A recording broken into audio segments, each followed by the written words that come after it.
Hi everyone, Phil from Tech for Techs here. Today we're going to be looking at this new case from Nzxt. It's the H510 Flow. You're probably thinking, hey up, I've heard of the H510 before, it's been around for years.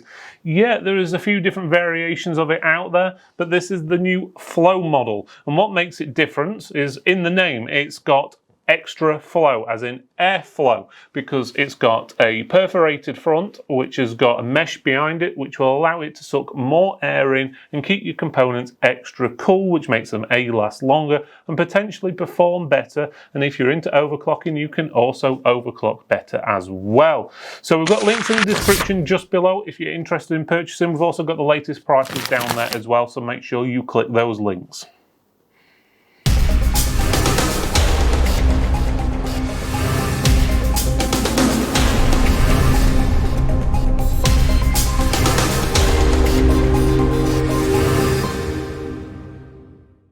Before we go on to the main video, if you would do us a favour, click that like button, subscribe, click the bell as well. That way you'll get notifications of new videos and live streams we do. Again, doing all these things helps support the channel, and helping to support the channel allows us to release more videos, better quality videos, and more content exclusively just for you. Okay, today we're looking at the H510 Flow from Nzxt. We're not going to be comparing it against previous versions. We're going to presume you've not had a H510 case before, or you know nothing about them. So this is basically a new case in that lineup.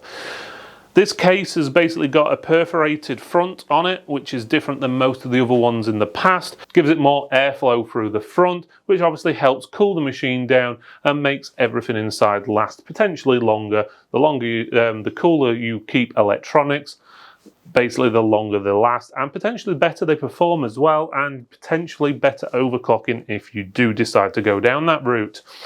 So basics is it goes for 90 quid, so 89.99, that's in pounds, in euro, which is around about 75 euros.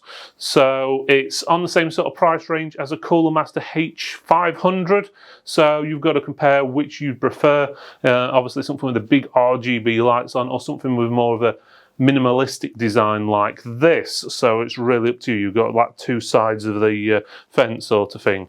Right, so the main thing, or the main selling point of this, is that perforated front, or mesh front, or honeycomb, or however you want to call it, on the front.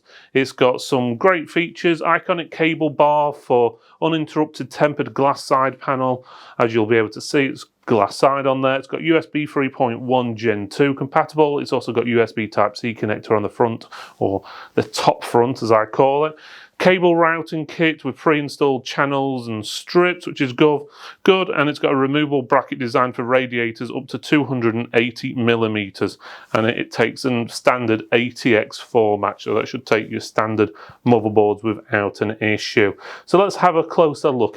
Okay, so this is the case you've got. It's pretty straightforward. As you can see, it's got a glass panel there, and then obviously it's got this aluminium chassis all the way around. It's pretty sleek, but it doesn't have some of that wow factor some of the cases have. But if you're into that minimalist style, then this may be for you. First thing I'm going to do is take off this little plastic strip here, or should I say cover, to protect the glass. I know a lot of you like that, so here we go. Well, that wasn't a very good start, was it? There we go. So okay, next I'm going to take off the glass side panel, just so we don't damage it while I'm turning it around or scratch it or anything like that. But it's basically just one thumb screw on the back. Once you've undone that, it sort of pulls forward and out. It's on a lip by the feel of it, so it should be all right, but just make sure you do hold it near the top. And it does have a sort of a plastic part on the inside near the top, so you won't damage it when you're holding it. So just to give you a rough idea. And as it says there, caution, obviously don't drop it. Okay, so let's have a look at the rest of the case. So as you can see, the front is pretty straightforward. You can see the perforated front or mesh front or whatever you want to call it. So that is there. As you can see, this piece of metal here goes all the way around the front and the side. And then on the reverse side, you've got another obviously door there, which again you've got thumb screws to pull it off. Pretty straightforward. On the back, pretty standard back layout. You've got room on here for your 7 PCI Express. I think it's 7, 2, 4, 6, 7, yeah. So you've got room for 7. That's a full ATX board you can fit in there.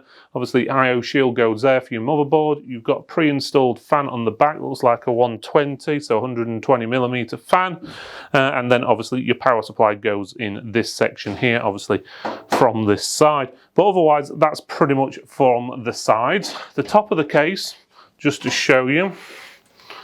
So the top of the case here, you've got room here for another fan here, depending on the size you're wanting. It looks like between a 120 and a 140mm, or potentially a small radiator you could potentially fit on there if you have got enough clearance from the motherboard.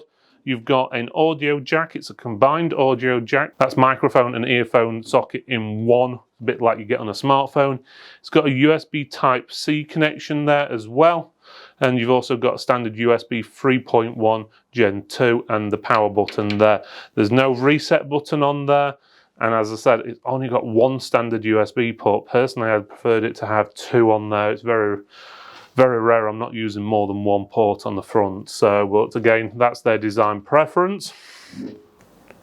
On the bottom, you've got the 4 feet. They've got a good clearance, probably 3 or 4 centimeters. They're also rubberized as well. As you can see, there's some screws there. That's for the hard drive bay, what's on the inside, which we'll look at closely in a few minutes. But if you remove those, you can remove the hard drive bay if you don't want to use hard drive.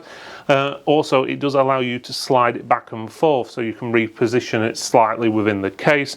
And on the bottom, or underneath where you would have the power supply, you have got this mesh cover. And the good thing about this mesh cover is you don't need to turn it upside down or anything like that. It will slide out from the bottom of the machine very easily when you've got it standing upright. For example, from there, you can just pull it out and push it back in without having to turn the machine upside down to clean it out, like on a lot of machines.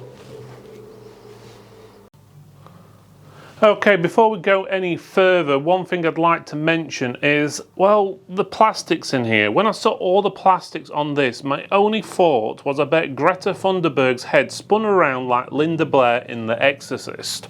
Because look at it, how many pieces of plastic have we got here? We got a piece of plastic, it came in. You got a piece of plastic, what came on the glass? Yeah, I can probably understand that, stops it getting scratched. Then all these bags of screws are individually packed inside another plastic bag, as well as a cable in a plastic bag and a cable what doesn't come in a plastic bag. Why does that one need a plastic bag and that one doesn't? I don't know. And then these were inside the same plastic bag. So you've got all this plastic. There's more plastic here than there is case. So, and it was the same for the Kraken power water coolers we've just reviewed as well. Lots of plastic.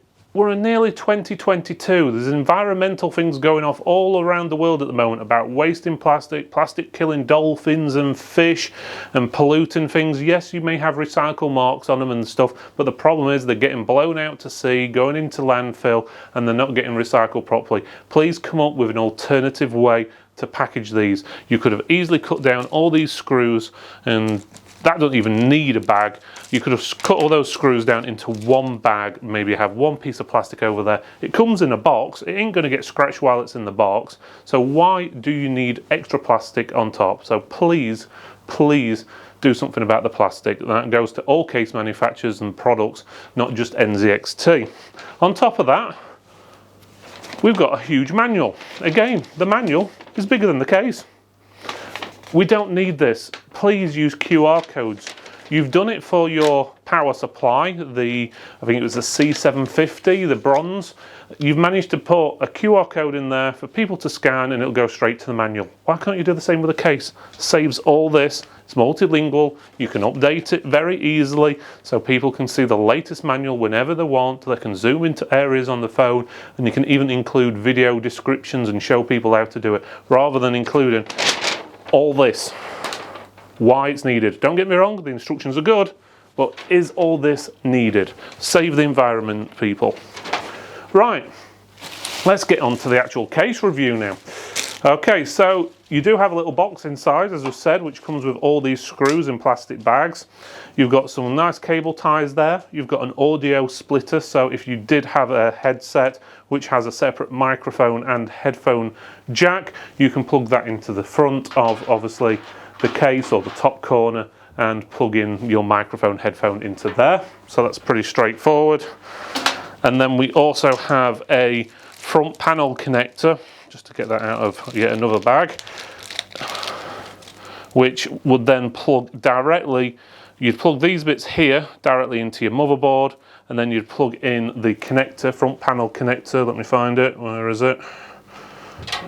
Which you can just about see there. You'd plug that into there, if I get it the right way around.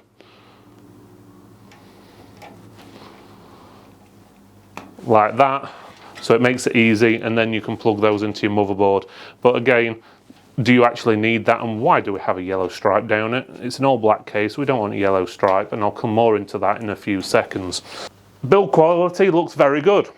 Don't see any problems there. There's nice places to hide the cables, tie it to, so you've got plenty of pass-throughs there. There's no rubberized sections to protect the cable or anything like that, but the metal does seem to be folded mostly, so it shouldn't cause any problems with the cable. So that's going to be good for your cable tidying. It does come with a fan on the back, which does come with a 3-pin connector, so it's not a PWM connector, and you've also got a fan on the back of the case as well, on the front of the case, which is a 3-pin connection as well. But it only comes with one fan. Personally, if you're doing a case like this, you're going about the mesh airflow. Why are you leaving a big gap here where there should be a second fan? You really need to add a second fan in here and sell it. Even potentially put the one what's on the back on the front or something along that lines. But it seems a little bit strange why you wouldn't include an extra fan there when you're promoting the case for airflow. So only a minor niggly thing. A lot of people add aftermarket fans. Yeah, I know, but I just would have thought you would have filled it up with actual fans. So otherwise, there's not a huge amount to see from this side. You can't access the PSU from there, but it has perforated holes across the top of the shroud here, so it does let a little bit of airflow through into the actual area where you've got your hard drives and the power supply and stuff like that, if you are actually putting the hard drives in there. There's some nice holes here for your cabling, which is good, and up here, as we said, at the top of the case, the top corner here, you also got a nice big area here for putting cable in through as well, for example, maybe a small water cooler or fans or any other cables you want to do there for RGB and so forth, which is nice. On the opposite side, you can actually see some cable moulding here, so you can put your cable through all these bits of moulding to keep it nice and tidy, but it does have Velcro on it, so you can tie the cables down, so that'd be good to keep everything nice and flat. So I must admit, I do like that. You've got room here to stick 2 solid state drives. That's the traditional 2.5-inch ones, or 2.5-inch hard drives if you're still using them. You just take that screw off there, this bit comes off, you screw your hard drive or SSD onto it, then screw it back into there, and hey presto, you've got 2 hidden drives on the back of the motherboard there. Underneath the shrouded area, you've got your hard drive bay, which you can put traditional hard drives in, or you have got room to add another 2.5-inch drive at the top if you wanted, depending on how you set it up. But as I said, you can remove this, and it also, if you loosen the screws at the bottom, which are here, it does allow you to slide it this way a bit or that way a bit, depending on how you want it, which is good. So it gives you extra room to hide your cabling from your power supply if you've got a lot of cables hanging around. Now, cabling is all flat black mostly anyway, apart from the audio cable. Surprise, surprise. This is multicolored sachet packet, rainbow affected cabling. Why they haven't shrouded that or put black cabling on there, I don't know. We are spending £90 on a case, which every single thing in this case is black. And then you're going to stick your cables in, and then you're going to have this eyesore of a multicolored cable sticking out onto your motherboard. So it's not good, guys. We are in 2021. make it black, please. I know you've probably got old stock which you're just putting covering over and you're trying to get rid of from 1995, but please cover this up. It won't take much to put a boot over there, black boot, or even, I don't know, put some insulation tape around it or something just to make it look a little bit better. It just looks a little bit unfinished when it looks like that, which is a bit of a shame, to be honest, which is the only real letdown I've got from the case itself. Build quality is, I won't say it's the thickest metal, but it's sturdy enough, it should be fine. And pretty much the case does exactly what it's supposed to do. You've got that airflow on the front, and then obviously you've got plenty of room to add stuff in the side. So let's have a look at the front of the case. So this is where obviously you've got one fan, and ideally you should need another fan there, or you can mount up to a 280mm water cooler. To do that, you have to undo these two thumb screws here, which I found one of them a little bit too tight. You really needed a screwdriver to undo it, which basically defeats the object of it being a thumb screw. So you basically undo those, and then it levers out, and then get a little bit of a wiggle, and it should pop out like that. And then you can mount your water cooler in there if you want, or extra fans. Now, to remove the front panel, there isn't any noticeable screws or anything like that which hold it in. It just basically pulls out from the top. So you just grab the lips at the top, lean it forward, and it comes out, and that's it. So give you a rough idea what the front panel looks like up close. You have the perforated front there, but you also have a fine mesh behind it to stop the dust. Now, I'm guessing you should be able to take this out. Yes, you can. So you can take the mesh out if you wanted, which will increase the airflow. Obviously will increase the amount of dust inside the machine, or you can take it out just to clean it, depending on which you prefer. So it's pretty straightforward. Push it back together, it just clicks in, and then you want to place it back on the front. Just do it at an angle, bottom first, and then lean back and push. One thing I did notice when the glass was on, there is a slight, and only a slight, so probably a couple of millimeter gap on the front, round about here between the glass and the front panel, but nothing which is going to really affect anything. It's just a slight look issue, which, to be honest, you get on most cases where they just don't line up 100%.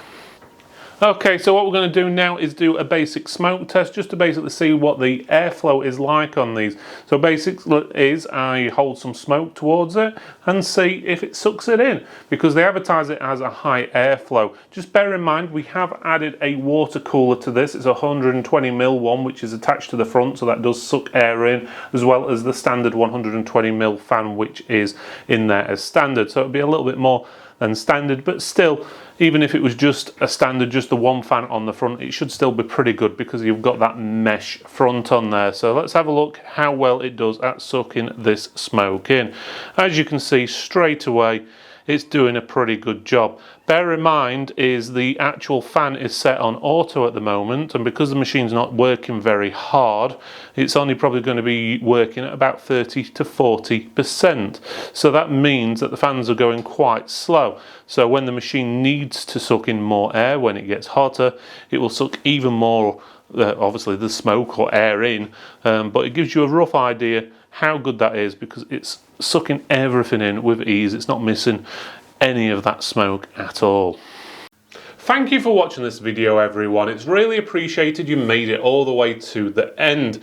Please make sure you subscribe, like, comment, and even click that bell so you get notifications of new videos and live streams. It does help support the channel, and supporting the channel basically means that we can release more content for you, and also better quality content going forward. Thanks again for watching, and I'll see you next time.